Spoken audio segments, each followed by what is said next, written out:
Hi everyone, so today in this video I'm going to talk about this Retinol-A cream.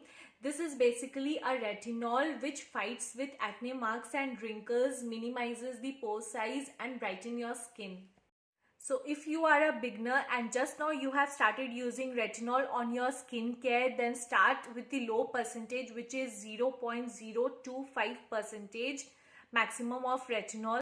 Always use retinol at night time. If you have started using retinol, use once or twice in a week, not more than that. If you are a beginner, you have to take a pea-size amount of this retinol cream and just apply all over your face wherever you have acne marks or wrinkles and leave it overnight.